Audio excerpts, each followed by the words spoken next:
राष्ट्रीय पिछड़ा वर्ग आयोग या national commission for backward classes की बात करेंगे, जिसको हम एनसीबीसी भी कहते हैं।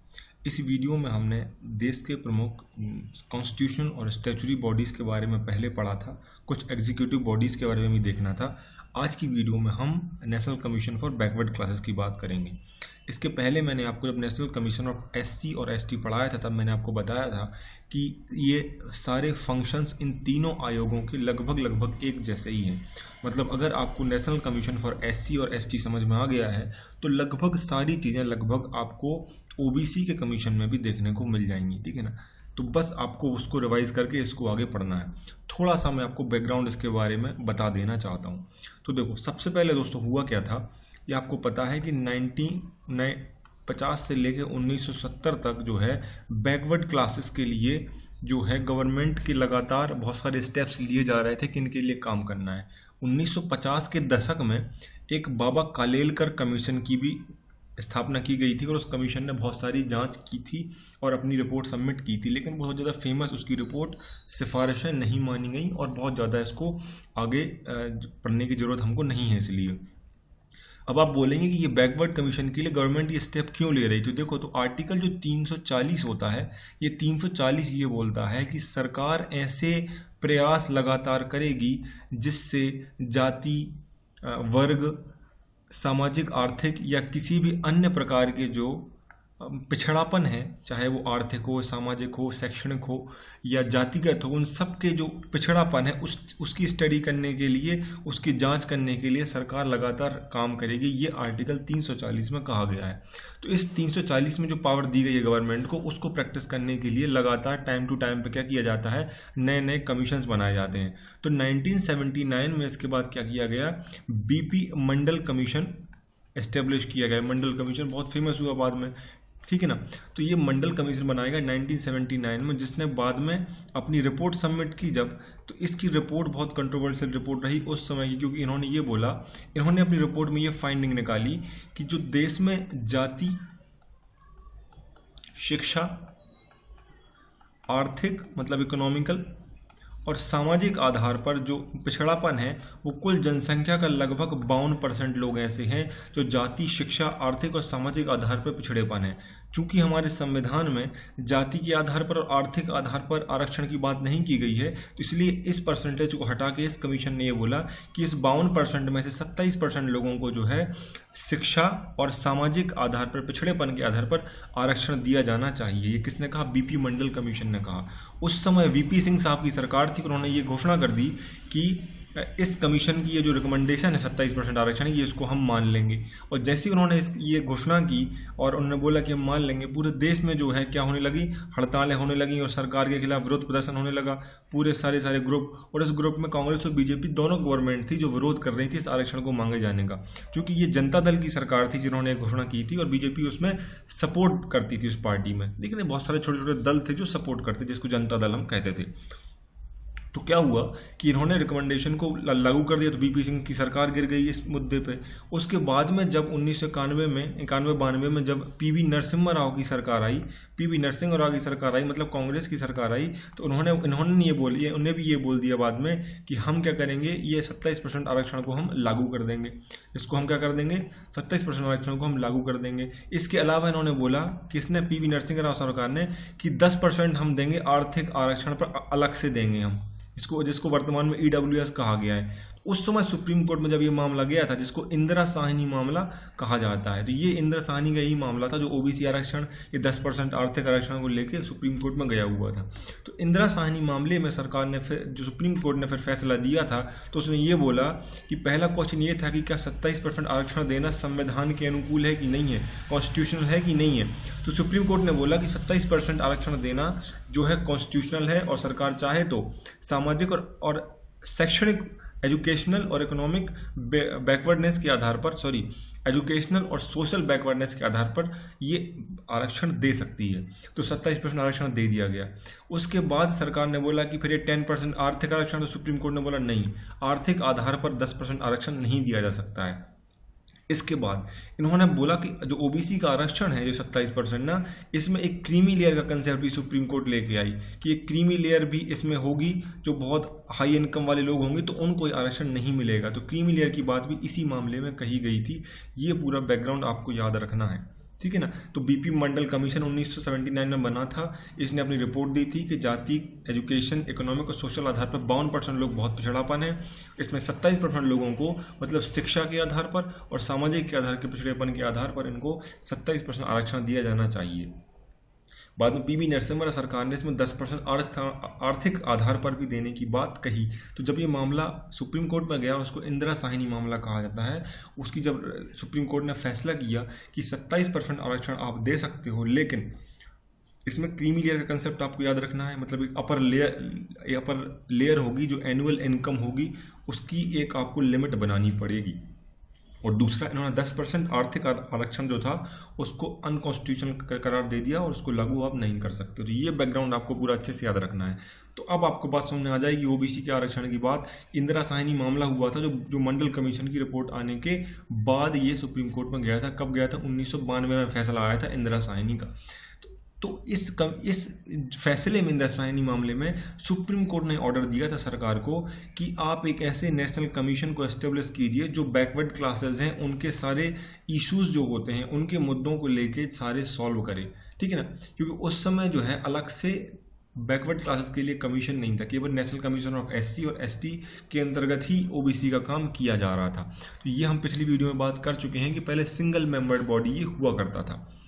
तो 1993 में सरकार ने फिर एक अधिनियम पास किया जिसको हम national commission for backward classes अधिनियम 1993 कहते हैं, ठीक है ना। उसके बाद से अधिनियम में सारे काम किए जाते थे। बाद में सरकार ने इसको कॉन्स्टिट्यूशनल प्रोविजन देने के लिए 102वां संविधान संशोधन किया और 2018 में ये पारित हुआ। और वहाँ से फिर जो है national commission for backward classes जो है एक संवैधानिक निकाय हो गया है, जिसको हम कहते हैं कॉन्स्टिट्यूशनल बॉडी हो गया है 2018 से जो है। तो अब वर्तमान में हमारे नेशनल कमीशन ऑफ एससी जो है, नेशनल कमीशन फॉर एससी है, नेशनल कमीशन फॉर एसटी है और national commission for backward classes, तीनों की तीनों कैसे हो गए हैं? संवैधानिक आयोग हो गए हैं, मतलब कॉन्स्टिट्यूशनल बॉडीज हो गए हैं। इस संविधान संशोधन ने क्या किया? इसने 2 आर्टिकल इंसर्ट किए, एक तो 338B और 342A। तो ये दोनों आर्टिकल की हम पिछली क्लास में भी बात कर चुके थे, इसको हम फिर से बता देता हूँ आपको। आर्टिकल 338 में जो है नेशनल कमीशन फॉर एससी की बात की गई है, और मतलब अनुसूचित जाति के लिए राष्ट्रीय आयोग। इसके 2 सेक्शन, एक पिछला सेक्शन हमने पिछली वीडियो में पढ़ा था 338A। इस आर्टिकल को इंसर्ट तब किया गया था जब नेशनल कमीशन फॉर एसटी को संवैधानिक दर्जा दिया गया था। तो नेशनल कमीशन फॉर एसटी, अनुसूचित जनजाति के लिए राष्ट्रीय आयोग के लिए 338A में प्रावधान किए गए हैं। तो अब इस कॉन्स्टिट्यूशन प्रोविजन जो अभी हम पढ़ रहे हैं कि 102वां संविधान संशोधन, इसने क्या कर दिया? 338B ऐड कर दिया गया है। और 338 किसके लिए कर दिया गया है? National commission for backward classes, मतलब अल्पसंख्यक वर्ग के लिए जो राष्ट्रीय आयोग है वो 338B जोड़ दिया। तो अब ये क्या हो गया है? हमारा संवैधानिक आयोग हो गया है, ठीक है ना। इसके पहले अब आपसे आप ये क्वेश्चन पूछें कि ये मालूम कैसे चलता है कि कौन सी जाति एससी में आती है, कौन सी एसटी में है, कौन सी ओबीसी में। इसके लिए आर्टिकल 341 और 342 में हमको देखना पड़ता है। तो 341 में एक लंबी लिस्ट दे रखी है और उस लिस्ट में सारी जातियां हैं जो एससी के अंतर्गत आती हैं। 342 में ऐसी बहुत सारी लिस्ट है जिसमें वो सारी जातियां हैं जो एसटी के अंतर्गत आती है। इसी में एक जोड़ दिया गया है 342A। तो इसमें वो सारी जातियां आती हैं जो ओबीसी के अंतर्गत आती हैं, ये आपको याद रखना है। तो 342A ऐड कर दिया गया तो वो सारी जातियों की लिस्ट यहाँ दे दी, और 338B ऐड कर दिया गया जिससे national commission of backward classes जो है ये आपका राष्ट्रीय आयोग बन गया। 2 आर्टिकल ऐड कर दिए गए संवैधानिक संशोधन से, 342A और 338B। ये सारी बातें आपको याद रखनी है। तो किसी भी जाति को इन कमीशन की इस लिस्ट में ऐड करना होता है तो रिकमेंडेशन दी जाती हैं वो वाले कमीशन को, और वो वाले कमीशन जो होते हैं ये रिकमेंडेशन देते हैं अपने किसको? राष्ट्रपति को। और राष्ट्रपति अधिसूचना के द्वारा किसी भी जाति को या तो इस लिस्ट में ऐड कर सकता है या उस लिस्ट से बाहर निकाल सकता है, तो वो राष्ट्रपति के हाथ में होता है। ये पूरी कहानी थी जो मैंने आपको बता दी। इसके बाद देखो ये यहाँ बताया हुआ है मैंने, 342A ऐड कर दिया गया जिसमें वो सारी लिस्ट है जिसको प्रेसिडेंट स्पेसिफाई करता है। तो 342A ने क्या किया है, ये ऐड किया गया, तो इसमें स्पेसिफाई की जाती हैं वो जातियां जिनको हमको इस लिस्ट में ऐड करना होता है। तो हमको ओबीसी की सारी जातियां ऐड करनी है, तो 342A ऐड कर दिया गया। तो मूल रूप से 342 किसके लिए था, एसटी के लिए था, और 341 किसके लिए था, एससी के लिए था। तो इन जनजातियों की और जातियों की लिस्ट इस आर्टिकल में दी गई है। तो यहाँ पे 342A ऐड कर दिया गया, और ओबीसी की जितनी जातियां होती हैं लगभग 5000 से ज़्यादा कास्ट हैं जो इसके अंतर्गत आती हैं, तो उनको इसके अंतर्गत प्रोवाइड किया गया है। 338B के अंतर्गत मैंने आपको पहले बता दिया गया कि जो है इसको एनसीबीसी को संवैधानिक दर्जा दिया गया है, ठीक है ना। तो इट provides NCBC the authority to examine complaints and welfare measures regarding socially and educationally backward classes. तो अब अच्छे से याद रखना कि जो पिछड़ापन है, ये सामाजिक पिछड़ापन है और शैक्षणिक पिछड़ापन है, ठीक है। मतलब केवल सामाजिक आधार पर आरक्षण का प्रावधान है और शिक्षा के आधार पर इसका प्रावधान है। अभी वर्तमान में जो EWS दिया गया है वो एक्सेप्शन इस मामले में कि आर्थिक आधार पर भी 10% आरक्षण जो है वो जनरल कैटेगरीज के लिए दिया जा रहा है आर्थिक आधार पर, ठीक है ना। तो वो अलग प्रोविजन था। यही प्रोविजन सुप्रीम कोर्ट ने इंदिरा साहनी मामले में कैंसिल कर दिया था, मतलब उसको अनकॉन्स्टिट्यूशनल बोला था कि आर्थिक आधार पर नहीं दिया जा सकता। तो इस बार संविधान संशोधन करके जो है 10% आरक्षण दिया गया है। अब कंपोजिशन की बात करें तो नेशनल कमीशन ऑफ, जब हमने SC/ST की बात की तो वहाँ पर भी मैंने आपको बताया था कि वहाँ पर भी देखो 5 मेंबर्ड बॉडी होती है टोटल। एक चेयरपर्सन होता है, एक वाइस चेयरपर्सन होता है, और कितने 3 सदस्य होते हैं, 3 मेंबर्ड होते हैं। तो ये टोटल 5 मेंबर्ड बॉडी होता है। वैसे ही सेम है, 3 टर्म तक इनका कार्यकाल होता है, और प्रेसिडेंट के जब तक चाहे तब तक ये पद पर रहते हैं, क्योंकि इनके लिए अलग से प्रोविजंस कॉन्स्टिट्यूशन में नहीं दिए गए हैं, ठीक है ना। 3 ईयर्स के लिए ये जो है इनके प्रोविजंस रहते हैं। इसके बाद ये एलिजिबल नहीं होते हैं रीअपॉइंटमेंट के लिए, ठीक है ना। 2 टर्म से ज़्यादा हो जाएं तो फिर ये दोबारा फिर से रीअपॉइंट अपनी पोस्ट पर नहीं हो सकते। इसमें एक प्रोविजन और भी है कि इन सब में एक सदस्य जो है वो कैसा होना चाहिए, महिला को भी होना चाहिए। एक सदस्य, इन पूरे 5 मेंबर में एक सदस्य महिला का होना अनिवार्य है। ये आपको याद रखना है। कंपोजिशन ये SC की, ST की और OBC की तीनों की कंपोजिशन पूरी तरीके से सेम है। 3 साल का कार्यकाल है, 2 कार्यकाल से ज़्यादा नियुक्ति नहीं होती है। टोटल 5 सदस्य होते हैं, एक चेयरपर्सन, एक वाइस चेयरपर्सन और 3 सदस्य होते हैं, और एक महिला सदस्य का होना अनिवार्य है। ये बात आपको अच्छे से याद रखनी है। पावर, इनको सारे एक सिविल कोर्ट के पावर होते हैं, तो ये किसी भी मामले की इंक्वायरी, इन्वेस्टिगेशन कर सकते हैं। OBC से संबंधित जो भी मामला होगा, इनकी जुरिस्डिक्शन में जो भी आता होगा, किसी भी व्यक्ति को, इनको सिविल कोर्ट की पावर होती है, तो समन कर सकते हैं। Attendance of a person from any part of India, उसको बोल सकते हैं आने के लिए, कोई डॉक्यूमेंट प्रूव करने के लिए, गवाही देने के लिए, अगर जो भी वो चाहें। सिविल कोर्ट के जो भी अधिकार हैं वो NCBC को रहते हैं। इसके अलावा कोई डॉक्यूमेंट प्रोड्यूस करने के लिए, कोई एविडेंस या एफिडेविट प्रोड्यूस करने के लिए भी national commission for backward class आपको बोल सकते हैं। अगर कोई भी मुद्दा होता है जहाँ पर बैकवर्ड क्लास के व्यक्ति के साथ एक्सप्लॉयटेशन होता है, शोषण होता है, तो अगर न्यूज़ में आ जाए तो ये सुओ मोटो भी एक्शन लेते हैं। सुओ मोटो का मतलब होता है खुद से आगे, या फिर दूसरा तरीका वही है कि आप वहाँ पर कंप्लेन करें तो वो काम करते हैं, ठीक है ना। तो जांच के अधिकार हैं, किसी व्यक्ति को बुला सकते हैं, कोई भी दस्तावेज या सबूत, शपथ पत्र देने के लिए बोल सकते हैं, और सुओ मोटो एक्शन भी लेते हैं। फंक्शंस वही, सारे आयोगों के फंक्शन लगभग एक जैसे होंगे कि वो सारे मैटर को इन्वेस्टिगेट करेंगे और मॉनिटर करेंगे, जिसमें बैकवर्ड क्लासेस के लिए सेफ गार्ड की बात कही गई है। अब वो चाहे सेफ गार्ड कॉन्स्टिट्यूशन में दिए गए हों, चाहे लॉज में दिए गए हों, तो वो सारे जो सेफ गार्ड हैं उनको ये इन्वेस्टिगेट करते हैं, मॉनिटर करते हैं। कोई भी कंप्लेन आती है जहाँ पर वायलेशन ऑफ राइट्स होता है, आगे नेक्स्ट स्लाइड में ये हिंदी में भी है, तो कोई दिक्कत की बात नहीं है। किसी के भी अधिकारों के साथ वायलेशन होता है, उनके अधिकारों को छीना जाता है, तो वो कंप्लेंट्स की इंक्वायरी करते हैं। तीसरा है advising in making recommendations on socio economic development of such classes. सरकार को लगातार अपनी सिफारिशें देती है कि कैसे हम सामाजिक और आर्थिक आधार पर विकास सुनिश्चित कर सकें। अगला है central government will be required to consult with NCBC। अगर बैकवर्ड और एजुकेशनल और सोशली बैकवर्ड के आधार पर कोई भी नीतियां बनाते हैं, कोई भी पॉलिसी बनती है, तो उस गवर्नमेंट जो होती है इन कमीशंस के साथ क्या करती है, इनको कंसल्ट करती है, इनको इनकी एडवाइस लेती है। ये इनका काम है। तो लगातार एडवाइस देती रहती है सरकार को कैसे इस जो बैकवर्डनेस है इससे बाहर आया जा सके। इसके अलावा ये अपने एनुअल रिपोर्ट सबमिट करती हैं प्रेसिडेंट को, अपनी वार्ष पूरे साल क्या क्या काम किया, कौन कौन से स्टेप लिए इन्होंने, फंड का कैसे इस्तेमाल किया, वो सारी रिपोर्ट्स प्रेसिडेंट को सबमिट करती हैं। और ये रिपोर्ट बाद में प्रेसिडेंट के द्वारा पार्लियामेंट के दोनों हाउसेज में रखी जाती हैं और उसकी स्टडी की जाती है, देखा जाता है कि क्या प्रोग्रेस हो रही है। ठीक है, तो यही बात हिंदी में ही बता देता हूँ आपको कि संविधान और अन्य कानून जो भी दिए गए हैं उन सबकी जाँच और निगरानी करना, अगर कोई शिकायत आती है तो उनकी जाँच करना, आर्थिक विकास और सामाजिक विकास के लिए अपनी सलाह देना। ठीक है ना, अगर सरकार कोई नीति कानून बनाती है तो वहाँ पर अपना परामर्श देना, राष्ट्रपति को अपनी वार्षिक रिपोर्ट सबमिट करना। और अगर ये रिपोर्ट जो सबमिट की जाती है ये राज्य में, जो स्टेट पर भी कमीशन होते हैं इनके, तो स्टेट में रखे जाते हैं और राज्य में जो है विधानसभाओं में रखे जाते हैं, वहाँ पर भी वही काम सेम रहेगा।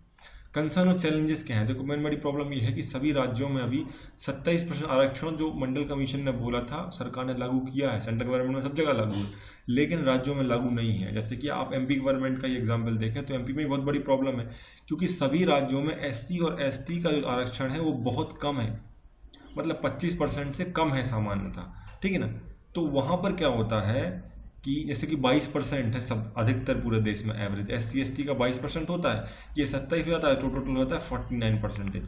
लेकिन अब प्रॉब्लम ये है एमपी में कि मध्य प्रदेश में एसटी की जनसंख्या बहुत ही ज़्यादा है, देश में सबसे ज़्यादा एसटी की जनसंख्या है। ठीक है ना, और एससी की भी ज़्यादा है, तो इस कारण से अपने यहाँ जो है ये टोटल 27% ये लागू करते हैं तो हमारे 63% हो जाता है। ठीक है ना, और 10% हो जाता है ईडब्ल्यूएस का, टोटल हो गया 73% आरक्षण मध्य प्रदेश में। तो यही है जो जिसकी अपील किया गया हाई कोर्ट में और अभी पेशी हो रही है, अभी सुनवाई चल रही है कि ये जो है इंदिरा साहनी मामले में सरकार ने बोला था कि 50% आरक्षण से ऊपर नहीं दिया जा सकता, ये सुप्रीम कोर्ट का फैसला है, किसी भी हालत में 50% से ऊपर आरक्षण नहीं आ सकता है।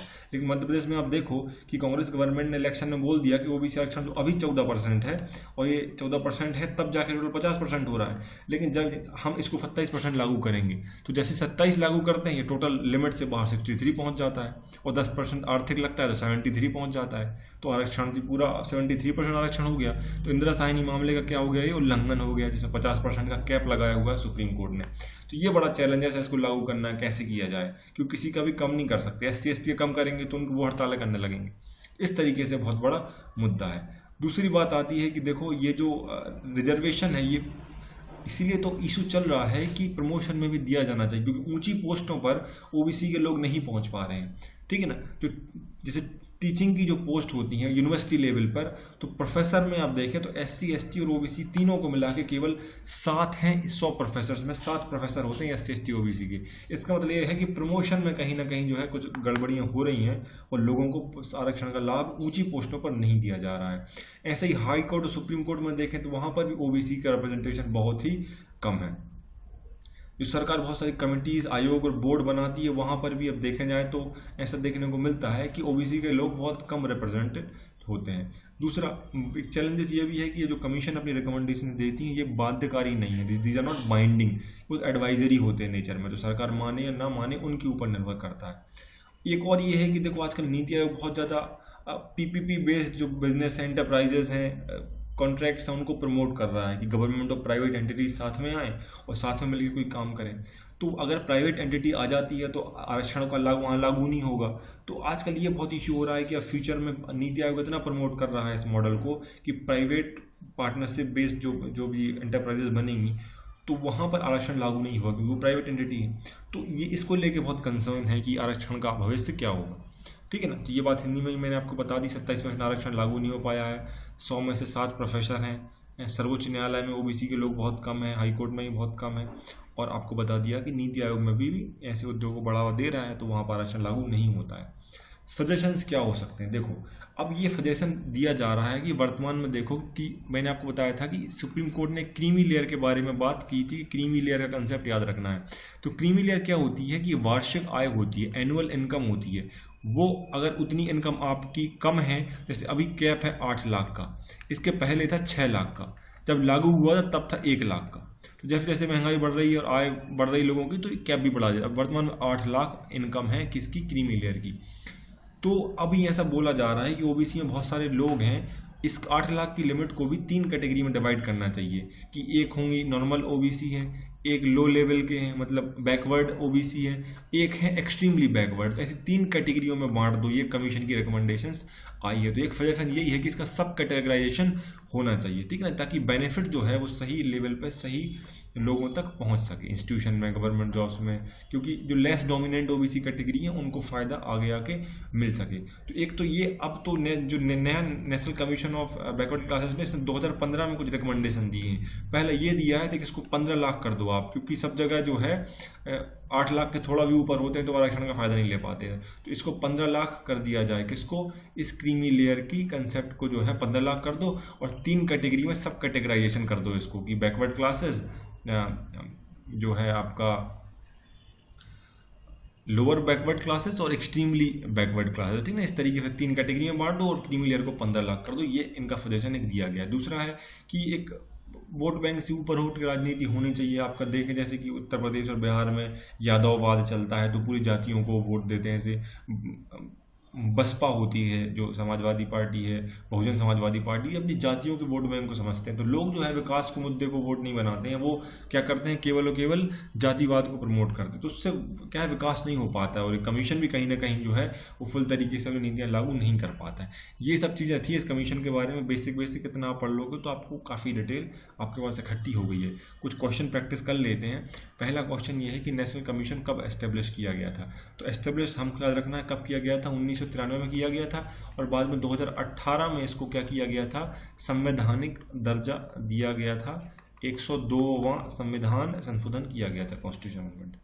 Question number 2, how many total members are national commission for backward classes. Total number कितने होते हैं, टोटल तो होते हैं 5। कितने मेंबर होते हैं, 5। एक चेयरमैन, एक वाइस चेयरमैन, और 3 क्या होते हैं, सदस्य होते हैं। 5 मेंबर्ड बॉडी है total. Question number 3, appointment to the national commission made by president के द्वारा होते हैं, क्योंकि मैंने आपको बताया था कि national commission for SC, national commission for ST, national commission for backward classes, तीनों के अपॉइंटमेंट किसके द्वारा होते हैं, राष्ट्रपति के द्वारा होते हैं। कार्यकाल कितना होता है, 3 साल होता है। कुल मेंबर कितने होते हैं, 5 सदस्य होते हैं, 5 मेंबर होते हैं। इसमें एक क्या होती है, महिला होती है। 2 से ज़्यादा टर्म ज़्यादा ये नहीं जा सकते, 2 टर्म मैक्सिमम होता है। Next question, what is the current limit for creamy layer. अभी करंट लिमिट जो है 8 लाख है, इसके पहले 6 लाख थी, उसके पहले 4 भी थी, और उसके पहले 1 लाख भी थी। तो वर्तमान में 2015 या 16 के बाद से लगभग 8 लाख बनी हुई है। अब national commission for backward classes ने 2015 की अपनी रिकमेंडेशन दी है कि इसको कितना करना चाहिए, 15 लाख देना चाहिए, ताकि पूरे आरक्षण की यदि सीट होती हैं तो पूरी तरीके से ओबीसी के लोग उसको फायदा ले पाएं।